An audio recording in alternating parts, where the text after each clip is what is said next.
कोई जवाब नहीं मिलते, कोई बयानात नहीं लिए जाते वालिदैन के। लेकिन उन्होंने अपने बेटे की, अपने लख्ते जिगर की मैयत को देखा था। हमने सिर्फ पोस्टमार्टम से पहले उनकी जो हालत देखी थी, हम उस दिन से कह रहे थे कि ये इनका कत्ल किया गया है और बहुत तशद्दुद के बाद किया गया है। मैं उसी मीर रजा की बात कर रही हूँ जो आज हम में नहीं है। मजिस्ट्रेट से परमिशन ली गई कि मीर रजा की बॉडी को एक्सह्यूम किया जाए। अब तो घबरा के कहते हैं कि मर जाएंगे, मर के भी चैन ना पाया तो किधर जाएंगे।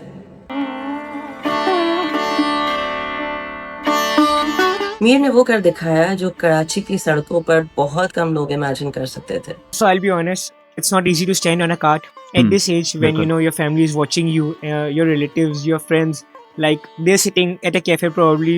कौन था मीर रजा अली? मीर रजा एक फ्यूचर था जिसे जालिमों ने एक ही रात में मिटा दिया। 28 जुलाई की वो रात जब वो माँ से कह के निकला घर से कि मैं 10 मिनट में आता हूँ। मीर रजा फिर कभी ना लौटा और दूसरे दिन उसका बेजान जिस्म गुलिस्तान जौहर की झाड़ियों में से मिलता है। और फिर ये ऐसा केस बन जाता है जिसमें conflicting medical findings, questions over evidence और डिस्प्यूटेड थ्योरीज सामने आती है। आखिरी घंटों में क्या हुआ, और शायद सबसे जरूरी सवाल ये कि क्यों। जब हम लोग जाके एक किसी से मिल रहे थे जिनकी शॉप थी, तो हमने उनको जाके बताया कि हमारा इतना बड़ा ब्रांड है और ये हम लोगों ने ब्रांड लॉन्च करना है, तो ये कि आपकी ये लोकेशन है जो कि हमें अच्छी लगती है, तो क्या आप हमें रेंट पे दे सकते हैं। तो उन्होंने मना कर दिया बिकॉज ये कि हम लोग गए थे बाइक पर, ही वॉज एक्सपेक्टिंग कि हम लोग कोई करोला चलाते हुए कुछ इस तरह कुछ हैवी उसमें आएंगे। उसने कर दिखाया। मुझे बड़ी अच्छी बात लगी जब मैंने पुराने वीडियोस देखे मीर रजा के। मुझे बड़ा आजिज और हम्बल लड़का वो नजर आया जो अल्लाह का शुक्र करता, और उस पर लगन थी और से और आगे बढ़ने की, लेकिन एरोगेंस का ही नहीं महसूस होती थी। तो ये ऐसे बच्चे की कहानी नहीं थी जिसकी स्टोरी का कंक्लूजन आ गया।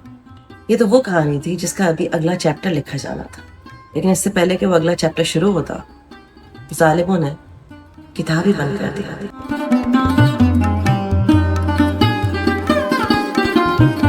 तो नर्सरी से मैंने ली है, ये 3 दिन पुरानी, जब वो उसके तशद्दुद किया गया उसके ऊपर।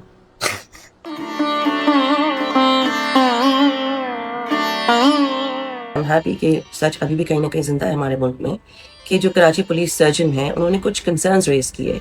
आई थिंक अबाउट 14 ऑब्जेक्शंस उनके थे।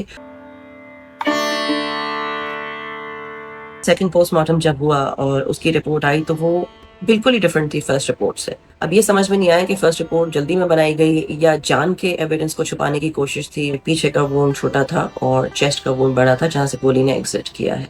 तो इस हाल में अपने लख्ते जिगर को देखना बियॉन्ड वर्ड्स है, लेकिन ये उन्होंने सुपुर्द खाक करने से पहले ही बताने की कोशिश की थी। लिटरली उसकी फिंगर्स की जो स्किन है वो भी निकली हुई थी। ये सारी चमगोइयां करने की बजाय जो असल मुद्दा है और जो जुल्म हुआ है, पहले उसका खुलासा होना चाहिए, पहले इंसाफ होना चाहिए। This case requires a fresh and comprehensive examination to conclude on truth. Speculation बहुत है, names है, accusations है, मगर allegations जो circulate करती हैं सोशल मीडिया पे वो evidence नहीं होती।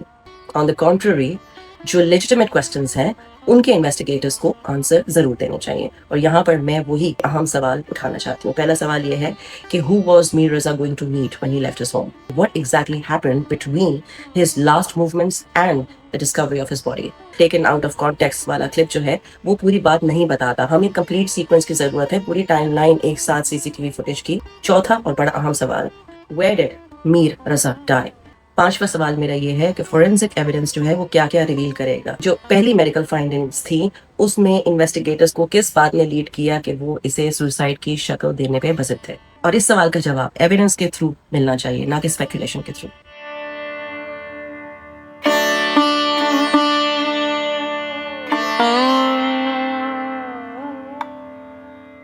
तो अगस्त 9 को सिंध गवर्नमेंट ने ये भी अनाउंस किया था कि वो जुडिशियल इंक्वायरी भी इसमें सोच रहे हैं। अब गवर्नमेंट की जो अनाउंसमेंट है ये आई इसीलिए सामने है amid the growing concerns all around. और इस वक्त मैं लिटरली दाद देना चाहूंगी जिब्रान नासिर को, जो एक निडर इंसान है, एक निडर वकील है और सच बोलने की हिम्मत रखता है। और ये बहुत कम होता है हमारे मुल्क में, क्योंकि या तो लोगों को अपनी जान का खतरा होता है या फिर सब अपनी अपनी 1.5 इंच की मस्जिद बना के बैठ जाते हैं और फिर एक नई खबर के आते ही पिछली खबर जो है वो पुरानी हो जाती है। तो that is where the case stands today, not solved, not concluded, but fundamentally changed. Take a listen to what Gibran Nasser said. जनाब, रिपोर्ट के अंदर आया है कि इस नौजवान को मौत से पहले तशद्दुद का निशाना बनाया गया और फिर पीछे कमर में गोली मार के, जो कि फेटल साबित हुई, इसकी मौत वाकई हुई। 100% ये कत्ल है, दूर दूर तक खुदकुशी नहीं है। इस केस को एक मजाक बनाने की कोशिश की है पुलिस के आला काम की तरफ से, और ये तमाम का तबादला होना चाहिए। ये नहीं ढूंढ के लाएंगे कातिल, ये हमें कोई खड़ा कर देंगे, अपने के पता चल गया ना कि कत्ल है, तो कातिल तो ढूंढ के लाना है, तो उठा के ले आएंगे कोई गरीब किसी का बच्चा जो होगा कहीं आगे पीछे किसी वारदात में शामिल, और बोल देंगे कि मान लो। हद से ज्यादा बला का कॉन्फिडेंस है कि उनको कोई हाथ नहीं लगा सकता, हद से ज्यादा एक्सपीरियंस है क्रिमिनल एक्ट करने का, साथ में एक्सपीरियंस है, इतनी अकल है बायोमेट्रिक्स कैसे मिटाते हैं, साथ में एक्सपीरियंस है आइडेंटिटी कैसे मिटाते हैं, साथ में पता है डिजिटल फुटप्रिंट कैसे मिटाते हैं, साथ में पता है कि डे वन से पुलिस कैसे मैनेज होती है, साथ में पता है कि मिनिस्ट्री कैसे हिलती है। मैं शाहजेब खानजादा को भी दाद देना चाहूंगी, क्योंकि वो भी सच बोलने की और बड़ी डीप रिसर्च करने की हिम्मत और सलाहियत रखते हैं। टिकलसी पुलिस की कारकर्दगी पर सवाल उठता है, ना अहली पर सवाल उठता है, मगर साथ ही कवर अप पर सवाल उठता है। कवर अप किसके लिए किया जा रहा था? किसी की ना अहली को छुपाने के लिए या फिर किसी को बचाने के लिए? सवाल उठता है हुकूमत पर, सवाल उठता है पुलिस पर, और इन सवालों के जवाब देना लाजमी है। साथ ही मीर रजा अली को इंसाफ देना लाजमी है, ताकि उनके वालिदैन को जिस टॉर्चर से गुजारा है आपने, जिस कर्ब से गुजारा है आपने, अब कम से कम उसका इजाला करें, और इतना तो करें कि उन्हें इंसाफ दे दें और उन्हें सच पता चल जाए और शफाफ तहकीकात करें। उम्मीद करते हैं ऐसा होगा।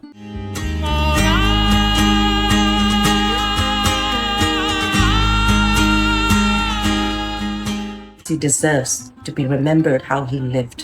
कहते हैं ना कि चला मैं अकेले था अपनी मंजिल की तरफ, हम आगे चलते रहे, काफिला बढ़ते रहा। A young man who studied in IPA, a boy who started with a cart, a founder who helped that cart develop into the brand of Lex, someone who was still making plans, who was still experimenting, who was still dreaming, who was still building.